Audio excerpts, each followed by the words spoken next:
ang mga kwento ng pag-ibig, kwento ng buhay at kwento ng pag-asa dito sa Barangay Love Stories. Love Stories. Maraming tao ang kinikilig sa ideya ng kasal dahil ito raw ay panibagong yugto ng buhay ng dalawang magkarelasyon. Pero hindi lahat ay palaging handa pagdating sa ganitong hakbang. Ikaw kabarangay, kailan mo nakikita ang sarili mo na maglalakad palapit sa altar para sa kasal mo sa isang taong mahal mo? Dear Papa Dudut, just call me Janine, 38 years old at matagal nang tagapakinig ng inyong programa na Barangay Love Stories. Na-discover ko ang inyong programa noong minsang sumakay ako ng taxi at kayo ang pinakikinggan ng driver ng mga oras na yon. Pareho pang nadala ang emosyon namin ng driver nang dahil sa kwentong binasa ninyo noon. Tungkol sa isang asawang babae na paulit-ulit na sinasaktan ng asawa niya. Pero hindi magawang makipaghiwalay dahil sa mga anak. Mabuti na lamang at natapos ko ang kwento na yon bago ako bumaba ng taxi. Mula nga noon ay naging avid listener na ako ng inyong programa. Dalang-dala ako kapag tungkol sa magkarelasyon o pamilya ang kwento na inyong iniere. May mga oras kasi na nakaka-relate din ako sa kwento na para bang ako yung letter sender. Pero hindi ko naisip noon na darating ako sa point na ako naman ang gagawa ng sulat para ikwento ang isang bahagi ng buhay ko. Yung kwento ko na sa feeling ko ay makapag-iiwan ng aral sa mga kabarangay nating nakikinig ngayon. Sisimulan ko ang kwentong ito noong 5 taon na ang relasyon namin ni Eko. Nagkakilala kami noon sa isang outreach program na ginawa ng kumpanya kung saan ako nagtatrabaho. Nag-participate din kasi doon ang kumpanya nila kung saan kami nagkasama. Nang araw na yon ay mabilis kaming nagkasundo. Naging close at nagkapalitan ng mga pangalan sa aming social media account. Hindi naging matagal ang ligawan namin pero masasabi ko talaga na wala sa tagal ng panliligaw ang itatagal ng isang relasyon.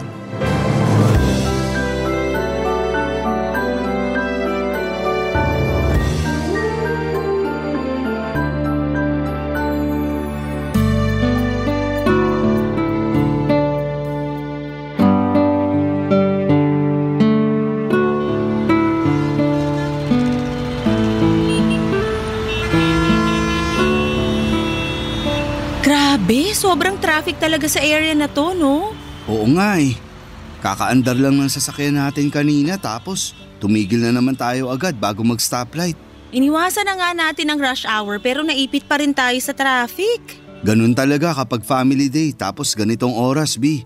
Maraming mga tao ang nasa biyahe para umuwi galing sa mga kanya-kanyang date o family bonding. Sabagay, may point ka dyan sa sinabi mo, B. Pero sarap talaga ng cordon bleu kanina na kinain ko dun sa bahay ng lola mo. Pati na yung buko salad nila, hindi talaga tinipid sa buko at gatas. Alam mo naman kapag dun sa bahay ni lola ginanap ang family reunion at birthday niya, bawal tipirin ang mga rekado para sa pagkain na ihahanda nila. Kasi halos lahat ng mga kamag-anak namin, kahit yung mga nasa abroad, uuwi talaga para makipag-celebrate. Nakakatuwa nga kasi may program at pa-games pa talaga na ginawa kanina dun sa birthday ni lola. Last year wala namang ganong pakulo, di ba? Wala nga, B. Ang gusto kasi ng mga tita ko, gawing mas espesyal ang 80th birthday ni Lola.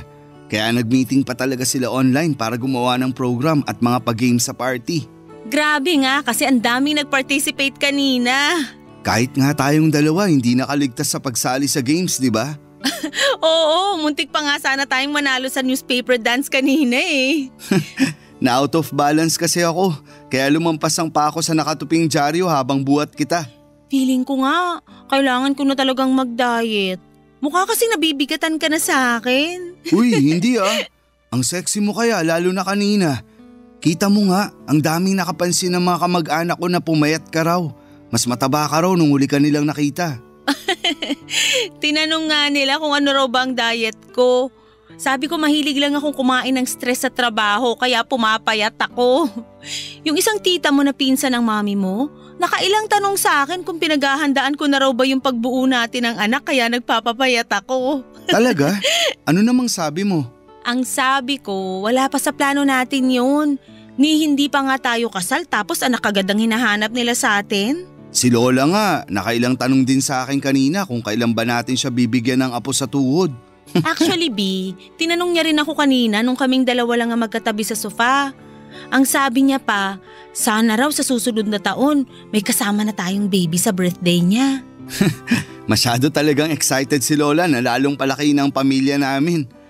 Pero hindi ko rin naman siya masisi dahil karamihan sa mga pinsan ko na mas bata pa sa akin, may asawa at mga anak na. Yung mga pinsan mo na madalas nangungutang sa'yo, di ba? Oo, sila nga. Kita mo yun? May mga anak na nga sila pero parang hindi pa nila talaga kaya na bumuo ng pamilya. Kaya dapat hindi minamadali ang pagpapakasal at pagbuo ng pamilya. Mas mahirap na ang buhay ngayon kumpara sa panahon ni na Lola. Kaya dapat din na maging mas tripling handa tayo bago tayo pumasok sa ganong klase ng responsibilidad.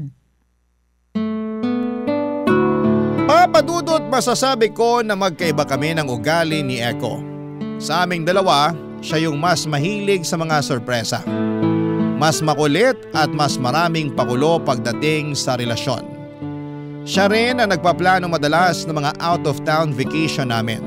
At maaga pa lang ay sinasabi na niya sa akin ang mga plano niya. Sa totoo lang kasi hindi ako mahilig magbakasyon. Lalo na sa malalayong lugar, Papadudot.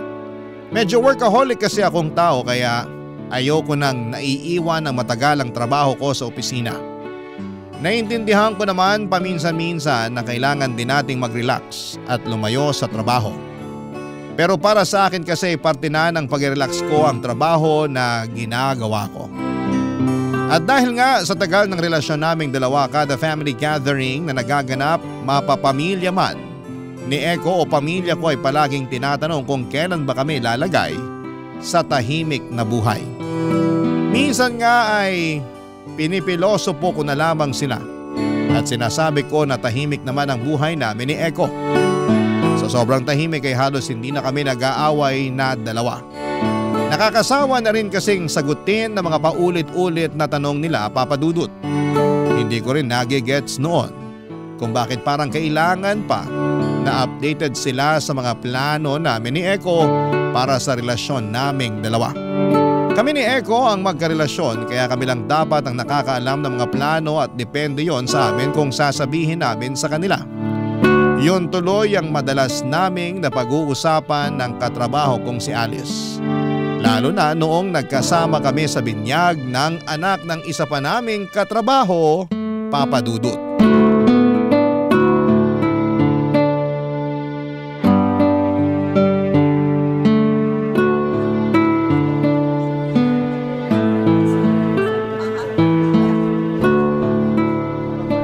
Alice, ang bongga ng birthday party ng anak ni Patricia, no? Correct ka dyan.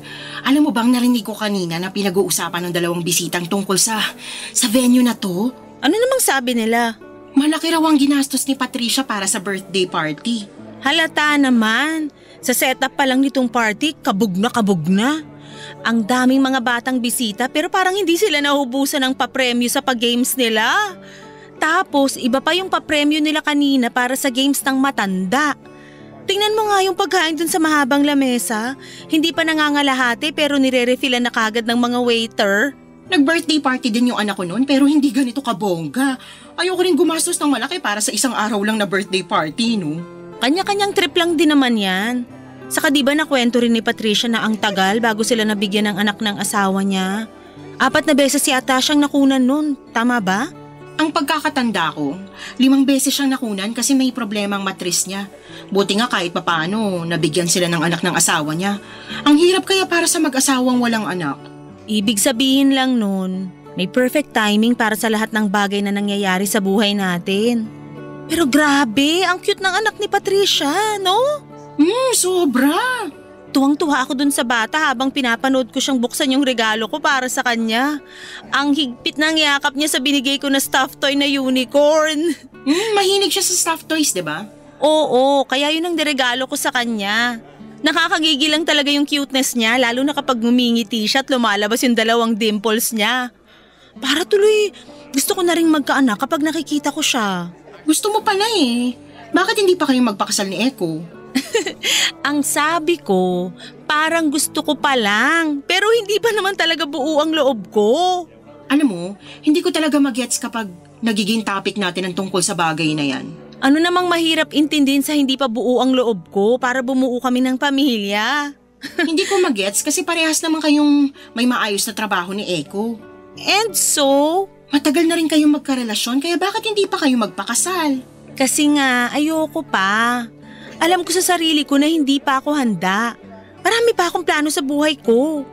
Gaya ng? Gusto ko pang tumaas ang posisyon ko sa trabaho natin. Gusto ko makakuha ng sarili kong sasakyan at makapag-travel din abroad. Pwede mo namang gawin yan kahit kasal na kayo ni Eko. Hindi ganun kadali yun.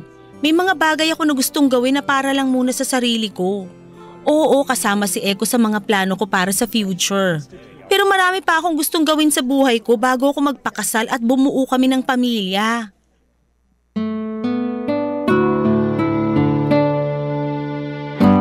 Papadudot, career woman talaga ako at kahit wala na sa kalendaryo ang edad ko ay marami pa rin akong plano sa buhay at trabaho ko. Marami po akong goals na hindi naaabot kaya hindi ko talaga priority ang pagbuo ng pamilya. Alam ko naman na iba na ang setup ng pamilya ngayon kumpara sa pamilya noon. Mas malaya na ang isang babae na gawin ang gusto niya kahit na may asawa at anak na siya. Pero ganoon pa man alam ko na sa oras na magpakasal na kami ni Eko ay magkakaroon ako ng malaking adjustment sa buhay ko at kasama na doon ang career ko. Naalala ko pa nga ang sabi ni Eko noon na ang gusto niya sana kapag nagpakasal kami ay nasa bahay na lamang ako para matutukan ang pag-aalaga sa anak namin. Bagay naman papadudot na labis kong tinutulan. Mataas ang tingin at respeto ko sa mga housewife pero alam ko sa sarili ko na hindi ako ganong klase ng asawa sa hinaharap. Barangay Love Stories. Barangay Love Stories. Papadudot, hindi lang ang pamilya namin ni Eko ang nangungulit at nagtatanong tungkol sa kung kailan ba kami magpapakasal at pagkakaanak. Pati na ang mga kaibigan namin ay palaging tinatanong yon kapag nagkikita-kita kami sa labas. Sa circle of friend kasi namin ni Eko, kaming 2 na lamang ang hindi pa kasal at wala pang anak. Inaanak nga namin halos lahat ng mga anak ng mga kaibigan namin. Kaya may mga oras noon na nakakapagod din talagang sagutin yung paulit-ulit nilang mga tanong. Pero minsan ay napapansin ko na sinasakyan ni Eko ang mga tanong na yon. Humihirit siya at sinasabi na kung siya ang tatanungin ay handa na raw siya. Napakasalan ako anytime sa kahit saang simbahan man. Siyempre tinatawanan ko lamang yon dahil ayaw kong gawing seryosong usapan ang tungkol sa bagay na yon. Ang pagpapakasal at pagkakaroon ng anak ay hindi naman contest na kailangan naming makipag-unahan. Maraming bagay o aspeto ang dapat na i-consider bago pumasok sa ganitong klase ng responsibilidad. Hindi pwede yung handa lang kami para masabi na oras na para magpakasal at bumuo kami ng isang pamilya, papadudot.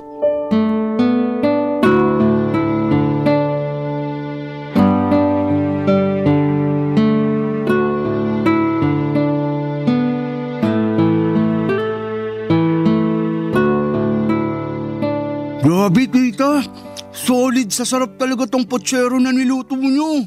Halata nga. Parang pang-anim na kuha mo na yata ng kanin at ulam yung nasa plato mo eh. Mami! Binabantayan mo ba talaga pagkain ni Eko? Napansin ko lang naman na naparami yung kinakain niya. Nakakatuwa nga eh. Paano naman po hindi mapaparami ang kain niya? Paborito niya yung ulam na niluto nyo. Alam ko yun. Nabanggit mo yun dati at sinadya ko rin talaga na magluto ng pochero dahil alam ko na dito maghahapunan si Eko. Ay, wow! Talaga po tita? Oo. Naku, thank you po tita. Kung alam nyo lang, dito lang po talaga ako sa bahay nyo nakakakain ng masarap na pochero. Dalas-dalasan mo kasi ang pagdalaw dito sa bahay para palagi kitang ipagluluto ng paborito mong ulam. Baka naman po makalimutan nyo ng iluto ang mga paborito ko dahil kay Eko ha. Di ka pa ba nagsasawa sa luto ko? Kahit kailan, hindi ako magsasawa sa mga luto nyo. Yan lang kasi yung hindi ko namana sa inyo. Madali naman pag-aralan ng pagluluto. Kailangan mo na rin simulan ngayon na gawin yon. Dahil kapag nagpakasal na kayo ni Eko, ikaw naman ang magluluto para sa kanya. Matagal pa naman pong mangyayari yun, Mami. Bakit naman matagal pa? Wala pa po yun sa plano namin. Aba, dapat pinagpaplanuhan nyo na yan ni Eko. Baka nakakalimutan mo. Wala na sa kalendaryong edad nyo pareho. Ano naman po kung wala na sa kalendaryong edad namin? Ibig sabihin, napag-iwanan na kayo ng mga tao sa paligid nyo. Yan din po ang sabi ng lola ko. Lahat po kasi ng kapatid ko, may asawa at mga anak na. Ako na lang po ang iniintay niya na magpakasal at magkaanak. Kita mo na, Janine? Hindi mo dapat hinahayaan na mapag-iwanan kayo ni Eko. Hindi naman po paunahan ng pag-aasawa at pagbuo ng pamilya. Kailangan pinaghahandaan po yun. Pero handa na kayo pareho, di ba? Hindi pa po. Bakit naman hindi pa? May mga goal pa po kasi ako sa trabaho ngayong taon at sa susunod na taon. Kailangan ko po munang unahin na maabot yung goal na yun bago ako magdesisyon tungkol dyan. Nandyan lang naman palagi ang trabaho, anak. Hindi yan mawawala. Pero ang edad at panahon ninyo ni Eko, lumilipas yan at hindi na pwedeng ibalik. Kaya dapat, hindi mo sinasayang sa trabaho ang lahat ng oras mo. Hindi naman po pagsasayang ng oras ang ginagawa ko sa trabaho. May mga plano lang po talaga ako na gustong matupad. May mga goal ako na gustong maabot pagdating sa career. Basta ako, tita. Ready na akong pakasalan si Janine. Kahit kailan at kahit saang simbahan pa niya gusto na magpakasal kami. Papadudot, may mga oras na hindi ko na napipigilan ang sarili ko na mainis kapag ang topic ng pagpapakasal ang paulit-ulit naming pinag-uusapan. Lalo na kapag may mga oras na sinasakyan nyo ni Eko. Ako kasi talaga yung naiipit kasi parang nawawalan ako ng kakampi. May mga oras kasi na sumasang-ayon talaga si Eko sa sinasabi ng ibang tao at dadagdagan niya pa nang naghihintay lamang siya na maging handa ako sa bago niya ako alokin ng kasal. Pero kung siya ang aalokin ko ng kasal ay kahit daw sa araw na yon ay kaagad niya akong pakakasalan. Hindi naman lingid sa kalaman ni Eko ang iba ko pang plano sa trabaho at sarili ko na gusto ko pang ma-promote kaya kailangan ko ring magpakasipag at magpasikat sa mga boss ko. Kaya nga may mga oras na natatanggihan ko ang mga out of town vacation na plano niya. Kasi noong mga panahon na yon ay nagpapakitang gilas talaga ako sa opisina namin. Bukod sa nakukulitan ako sa mga nagtatanong tungkol sa kung kailan ba kami magpapakasal, nape-pressure din talaga ako sa trabaho ko, papadudot.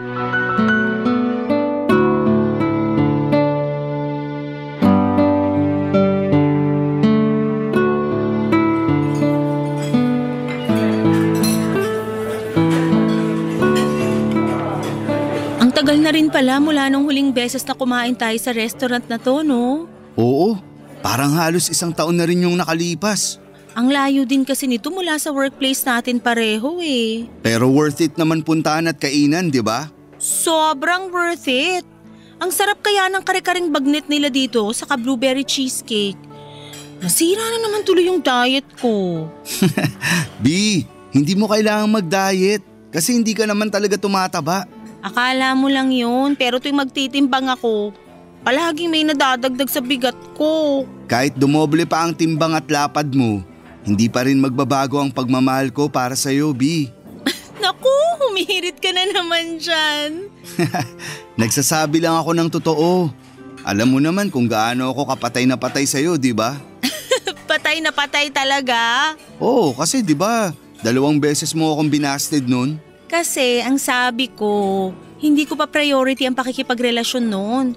Kakalipat ko lang sa bagong trabaho ko kaya stressed pa talaga ako nung mga oras na yun. Oo, alam ko yun. Kaya nga hindi ka agad ako sumuko. Kahit parang wala nang pag-asa na sasagutin mo ako. Grabe ka naman, B. Nung una pa lang may pag-asa ka na talaga sa akin. Siyempre medyo nagpapakipot lang talaga ako, saka alam ko rin sa sarili ko na hindi pa ako handang pumasok sa relasyon nung nakilala kita. Ayoko lang din na maging unfair sa'yo noon, kaya hindi muna kita sinagot. Oo, alam ko na rin yun. Kasi nasabi mo na rin sa akin ang tungkol doon. Pero thank you ah. Thank you saan? Kasi sa dinami-dami ng manliligaw mo, ako ang pinili mong sagutin. Makarami ka naman. 2 lang naman yung nagkasabay naman ligaw sa akin noon. At ikaw lang ang in-entertain ko. Akala ko nga hindi mo na uli ako tatawagan nung binasted uli kita sa pangalawang pagkakataon eh. Sinubukan talaga kitang tiisin. Pero ayun, hindi ko kaya. Kasi mahal na mahal talaga kita. Mahal na mahal din kita, B. Ay, ang sarap namang marinig ng mga salitang yan mula sa'yo, B. Pero grabe, ang bilis talaga ng panahon. Hindi ko napansin na 5 taon na pala ang relasyon nating dalawa. Ako rin, B. Akala ko nga, hindi mo matatagalan yung ugali ko kasi sobrang topakin ko. Okay lang, kasi mabilis naman akong nasanay. Grabe ka sa akin! Pakasal na tayo, B. Ano ka mo? Ang sabi ko, magpakasal na tayo, Janine. Ano bang nakain mo? Ba't ganyan ka magsalita? Hindi ko kailangan kumain ng kahit na anong kakaibang pagkain para itanong sa'yo ang tungkol sa kasal. Wala pa akong singsing ngayon pero handa na ako. Handa na akong pakasalan ka. Kahit mamaya o bukas at kahit saang simbahan mo pa gusto. Eko. Hindi na tayo bumabata, Janine. Gusto ko at gusto na rin ng pamilya ko na magpakasal tayo at magkaroon ng anak. Kaya ayoko nang sayangin ang pagkakataon na to para ayain kang magpakasal. Matagal ko nang alam sa sarili ko na handa na ako. Kaya gusto ko na sana Sorry, Eko, pero ayoko pa. Ayokong pag-usapan ng kahit ano tungkol sa kasal. Kasi hindi pa ako handa. Hindi pa ako handa na magpakasal sa'yo at bumuo ng pamilya. Sana maintindihan mo na ayoko pa talagang magpakasal sa ngayon. Papadudot sigurado na ako na si Eko ang gusto kong makasama sa panghabang buhay. Siya lang ang lalaking nakikita ko na kasama sa altar at kapalitan ng pangako na habang buhay na pagsasama. Si Eko lang ang lalaking gusto ko na maging tatay ng mga magiging anak ko sa hinaharap. At bago ang gabi ng pagpopropose niya sa akin ay napansin ko na yung pagiging balisa ni Eko.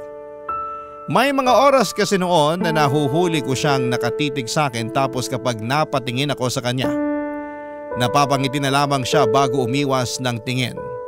Tapos napapadalas pa noon na isinisingit niya sa usapan namin ang tungkol sa plano para sa future naming dalawa. Kung saan ko raw ba gustong magpakasal, kung ilan ang gusto ko na maging anak namin, kung saan ko gusto na tumira at kung ano-ano pang bagay na tungkol sa buhay may pamilya. Medyo kinakabahan na talaga ako noon kasi may kutob ako na kung saan papunta ang mga kakaibang kinikilos niya. Hanggang sa dumating na nga ang gabi ng pagpopropose niya sa akin. At nang gabi na yon, halo-halo na ang emosyon na nararamdaman ko. Hindi ko na rin halos maintindihan at isa lang ang sigurado ako. Hindi pa ako handa na magpakasal kay Eko. Barangay Love Stories. Barangay Love Stories. Papadudot medyo kinakabahan din ako kay Eko noon kasi nakita ko kung paano namula ang mga mata niya at nagpigil pa ng luha nang sabihin kong hindi pa ako handa na magpakasal sa kanya. Nagbitaw siya ng malalim na buntong hininga bago saglit na tumahimik. Saglit po kaming nagpakiramdaman bago naging seryoso ang boses niyang tinanong kung tapos na ba akong kumain at nang sabihin kong oo ay kaagad na niyang kinuha ang bill namin at binayaran yon. Sinabi niya na ihahatid na niya ako pauwi. Nang pauwi na kami sakay ng kotseng minamaneho ni Eko ay naging tahimik lamang talaga kami sa loob. Sobrang awkward talaga kasi wala ni isa sa amin ang bumasag sa katahimikan na yon. At pagkatapos ng gabing yon ay naramdaman ko ang panlalamig ni Eko sa relasyon naming dalawa. Hindi na niya ako masyadong tinatawagan at tinetext. Hindi na rin siya masyadong nag-reply sa akin. Naintindihan ko na nasaktan ko siya pero labis akong nalulungkot noon. Kasi hindi niya naiintindihan ang sitwasyon ko, Papa Dudut.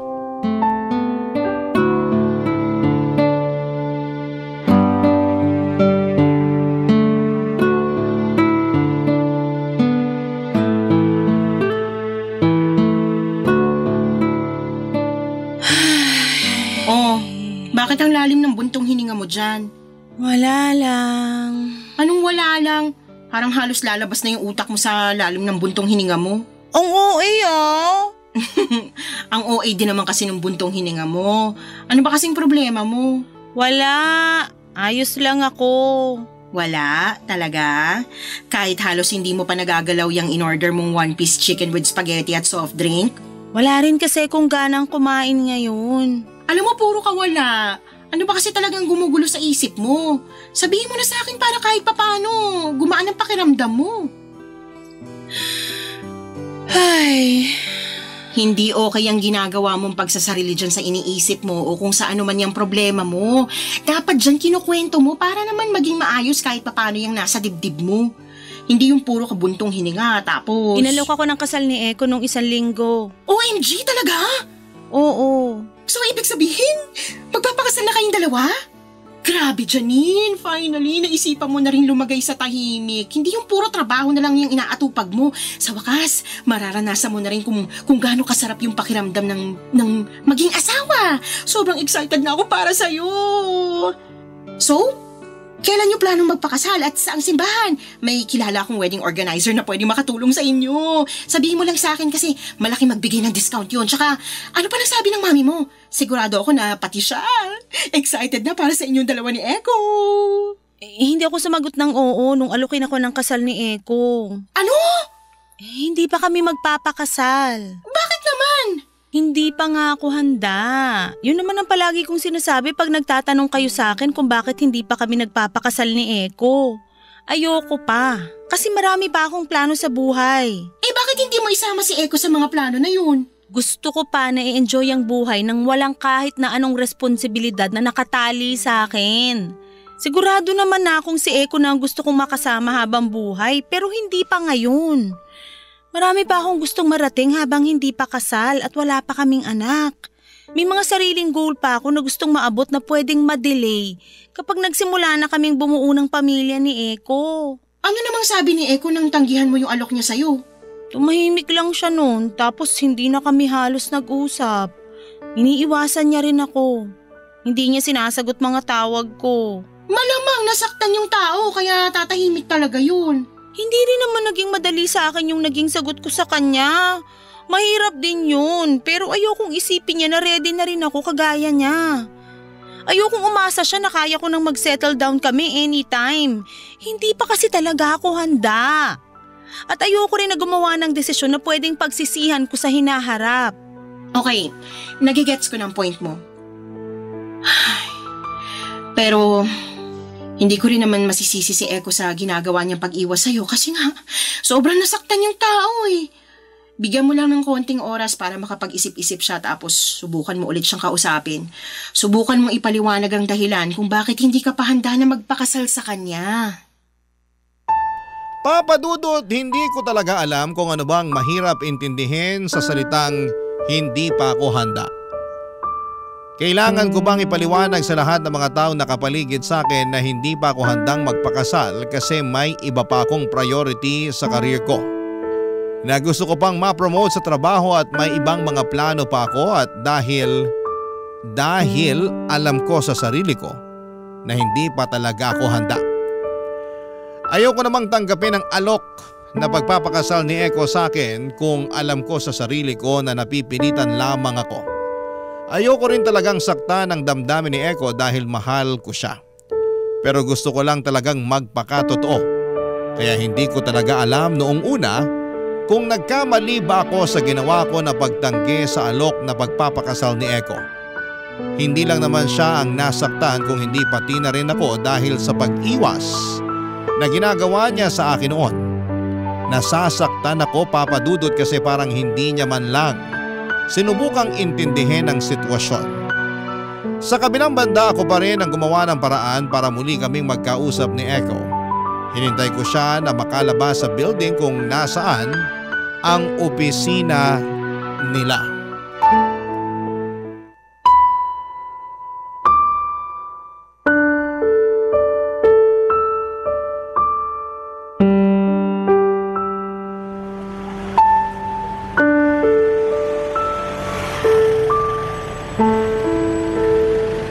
Eko, sandali lang.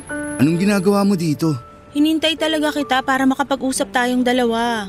Kailangan ko makauwi ka agad, kaya sa ibang araw na lang tayo mag-usap, Janine. Eko, please naman. Huwag mo kong iwasan.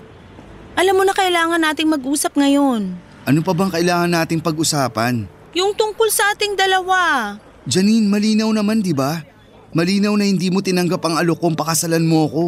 Oo, pero hindi naman ibig sabihin no na ayoko na magpakasal sa'yo. Wala naman akong balak na tapusin yung relasyon natin eh. Parang ganun na rin yun. Dahil pinaramdam mo sa akin na ayaw mo akong pakasalan. Tinanggihan ko yung alok mo ng kasal hindi dahil ayokong magpakasal sa'yo. Hindi pa nga kasi ko handa. Pero bakit nga? Bakit hindi ka pa handa hanggang ngayon? Janine, ilang taon na tayong magkarelasyon. Kulang na nga lang. Magsama na tayo sa iisang bahay dahil sobrang kilala na natin ang isa't isa. Ang hindi ko lang talaga maintindihan kung bakit palagi mong sinasabi na hindi ka handa. Mahal mo naman ako, di ba? Oo, sobra. At wala akong ibang gusto na makasama habang buhay kung hindi ikaw lang, Eko. Yun naman pala. Bakit hindi ka pa magpakasal sa akin kung mahal mo naman pala ako? Kasi ayoko ngang madaliin yung bagay na alam kong hindi pa ako handa. Eko, alam mo naman ang pinagdaanan ko sa buhay, di ba? Maagang nagpakasal sina Mommy at Daddy noon kaya hindi naging madali ang buhay namin habang lumalaki ako. Naranasan ko kung paano tipirin ni na Mommy baon namin para lang may pambayad ng bill sa bahay.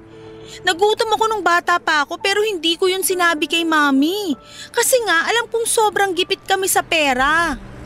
Nag-working student ako para lang makatulong sa bahay at makatapos ng pag-aaral ko. Marami kaming hirap na pinagdaanan bago naging maayos at magaang ang buhay namin. Kung iniisip mo na baka mararanasan yun ng magiging anak natin, hindi ko hahayaan na mangyari yun.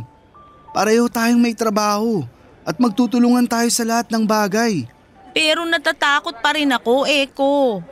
Palagi kong naririnig nun kay Mommy na marami pa siyang bagay na gustong gawin sa buhay bago sila nagpakasal ni Daddy. Hindi siya nagsisisi sa pamilya na meron siya ngayon. Pero nagsisisi siya na hindi niya nagawang enjoyin yung buhay niya nung wala pa siyang anak.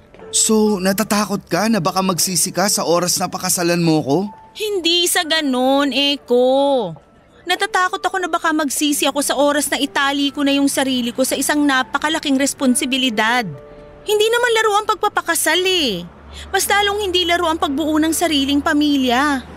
Marami pa akong gustong marating sa career ko at marami pa akong goals na gustong maabot.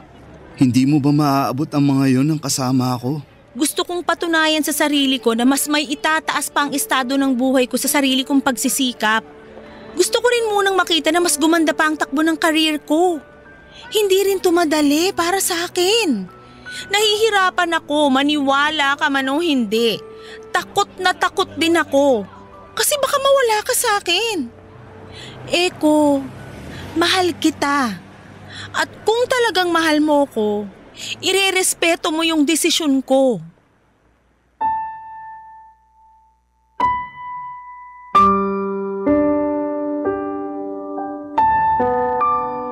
Papadudot, wala talaga kaming naging major na away noon ni Eko. Kahit magkaiba kami ng personality ay hindi yun naging issue sa ilang taon na relasyon naming dalawa.